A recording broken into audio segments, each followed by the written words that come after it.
Shalom saudara yang dikasihi oleh Tuhan.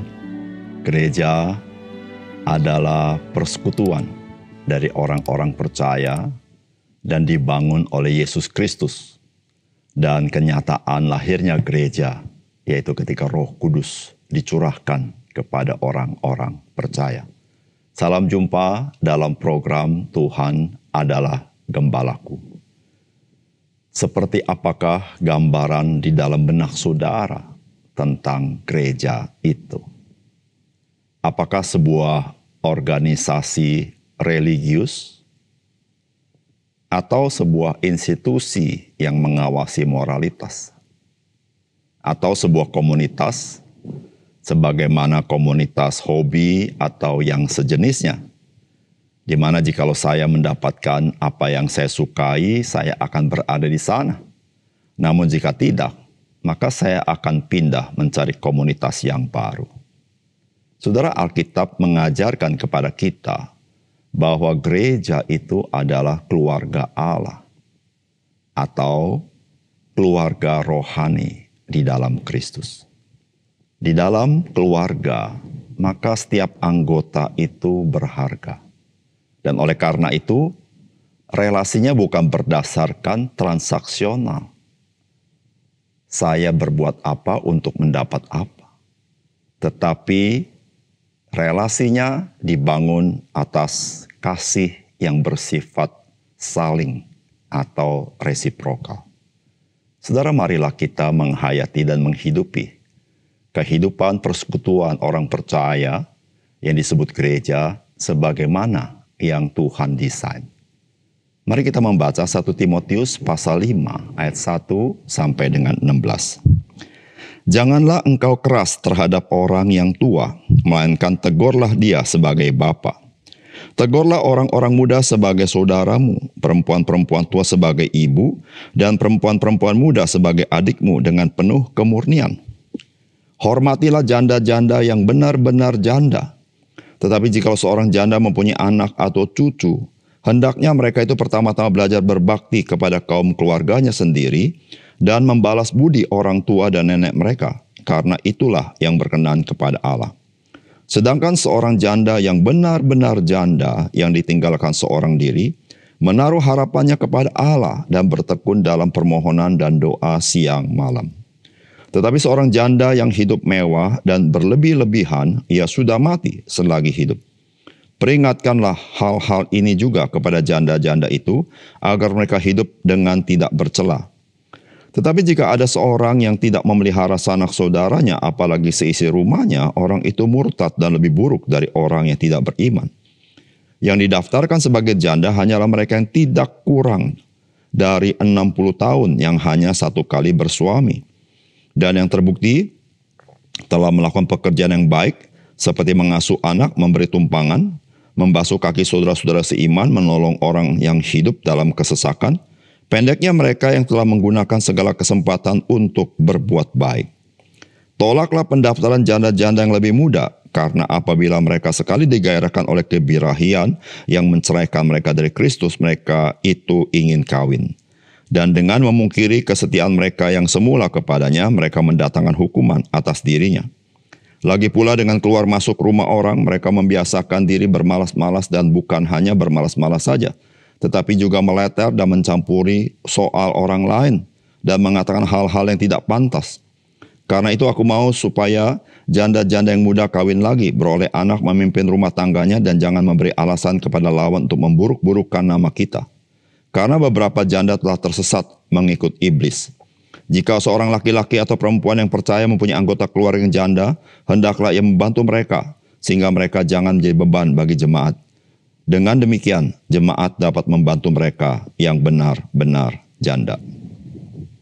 Saudara yang dikasihi oleh Tuhan, nasihat yang kita baca dari firman Tuhan itu adalah nasihat yang memang secara spesifik bagi seorang Timotius yang adalah gembala daripada gereja di Efesus.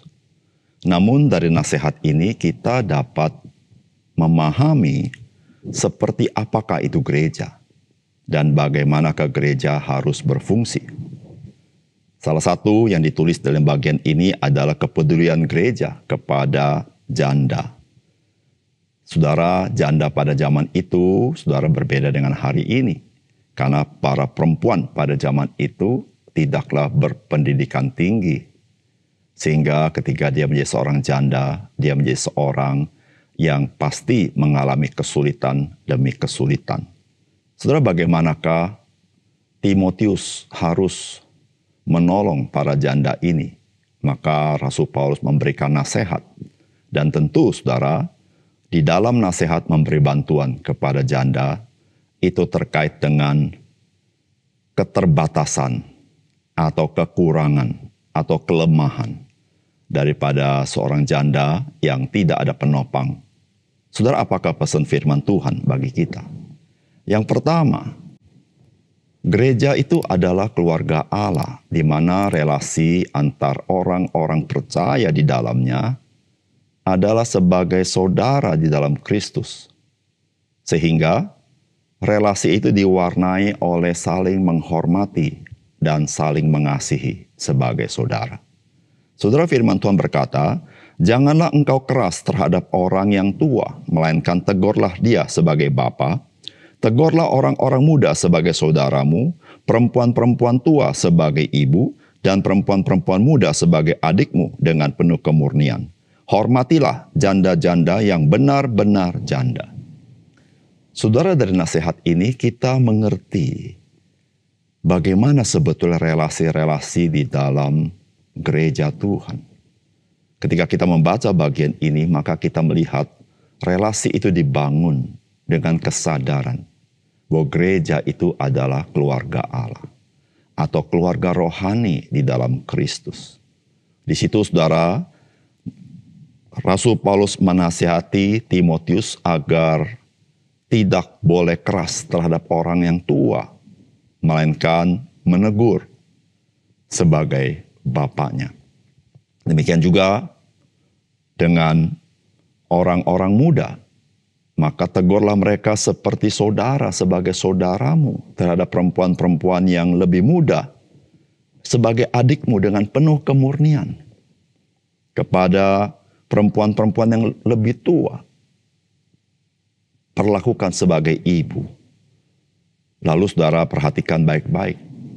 Nasihat berikutnya adalah hormatilah janda-janda yang benar-benar janda. Yang dimaksud dengan benar-benar janda adalah dia hidup sebatang kara. Dia mungkin tidak lagi begitu signifikan quote-unquote di dalam gereja. Tetapi firman Tuhan mengajarkan kepada kita harus menghormati orang-orang seperti ini. Ini diberi penekanan, karena memang seringkali di dalam komunitas-komunitas, saudara-saudara, orang-orang yang tidak memberikan sumbangsi atau tidak mampu memberi sumbangsi, saudara, kurang dihormati. Saudara, di sini kita belajar bagaimana kita harus hidup sebagai tubuh Kristus. Saudara, dalam tubuh Kristus, di situ ada saling menghormati satu sama lain dan saling mengasihi, saling memperhatikan, dan saling mempedulikan. Karena kita, gereja Tuhan adalah keluarga rohani di dalam Kristus. Yang kedua, saudara, kehidupan gereja Tuhan haruslah menjadi kesaksian Kristus bagi dunia ini. Saudara, firman Tuhan berkata, "Karena itu aku mau supaya janda-janda yang muda kawin lagi, beroleh anak, memimpin rumah tangganya, dan jangan memberi alasan kepada lawan untuk memburuk-burukkan nama kita. Karena beberapa janda telah tersesat mengikut iblis. Jika seorang laki-laki atau perempuan yang percaya mempunyai anggota keluarga yang janda, hendaklah ia membantu mereka, sehingga mereka jangan menjadi beban bagi jemaat. Dengan demikian jemaat dapat membantu mereka yang benar-benar janda." Saudara, kehidupan gereja Tuhan menjadi begitu penting karena terkait dengan kesaksian gereja di tengah dunia. Bagaimana gereja menyaksikan kasih Kristus, namun juga gereja harus menyaksikan kekudusan Kristus. Saudara, di sini terkait dengan para janda. Saudara, nasihat Rasul Paulus kepada Timotius tidak boleh mendaftarkan janda yang kurang dari 60 tahun. Karena saudara-saudara ini terkait dengan seseorang yang masih mampu ketika masih muda.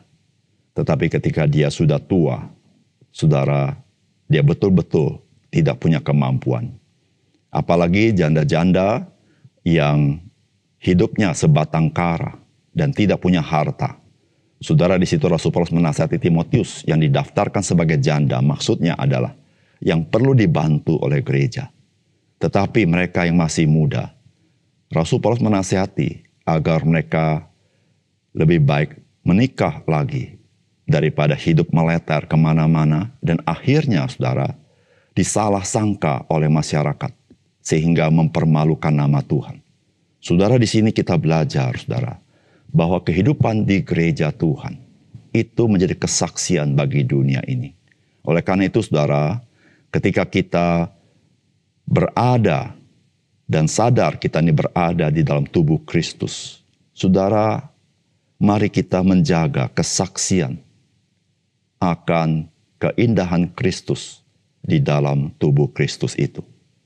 Saudara yang kasih dalam Tuhan, di dalam praktek gereja hari ini, saudara, bukan hanya para janda, tapi ada banyak orang-orang yang mungkin banyak kebutuhan-kebutuhan yang dia tidak sanggup. Saudara, bagaimana gereja juga bisa memperhatikan mereka? Saudara, tentunya ketidaksanggupan bukan karena mereka pilih-pilih pekerjaan. Bukan karena mereka tidak mau bekerja. Bukan karena mereka malas. Sebab jikalau mereka malas, pilih-pilih pekerjaan, hanya minta sana minta sini.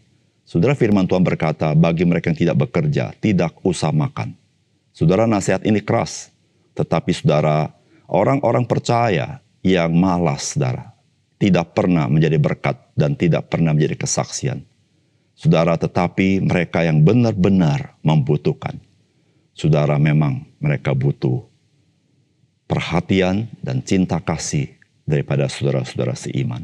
Saudara, mari kita menjadi orang percaya yang menggunakan segala talenta yang Tuhan berikan kepada kita, supaya kita tidak membebani orang lain, tetapi kita justru memberkati orang lain. Saudara, tetapi bagi saudara-saudara kita yang sudah lanjut usia, apalagi hidup sebatang kara, saudara, Tuhan mengajar kita untuk mempedulikan mereka. Tetapi, jikalau orang tua memiliki keluarga, anak, cucu, Alkitab mengajarkan, maka yang berkenan kepada Tuhan, biarlah anak cucu mereka tahu berbakti kepada orang tuanya. Bukan lagi menanggungkan itu kepada gereja. Karena gereja boleh memperhatikan orang-orang yang tidak ada yang menopangnya. Saudara, mari kita belajar menjadi orang Kristen yang sehat. Sehat dalam rohani, sehat dalam hati nurani, dan juga sehat di dalam judgment kita terhadap segala sesuatu. Mari kita berdoa. Bapa surga, terima kasih untuk kebenaran firman Tuhan. Biarlah nasihat firman-Mu menolong kami memahami bagaimana kami hidup bergereja. Karena gereja ada tubuh Kristus, sehingga apa yang terjadi dalam gereja ini sangat mempengaruhi bagaimana kesaksian kami di tengah-tengah dunia untuk bersaksi tentang Kristus. Terima kasih Tuhan, apa yang kami dengar biarlah kami praktekkan dalam hidup kami, sehingga nama Tuhan dipermuliakan. Dalam nama Tuhan Yesus kami berdoa. Amin.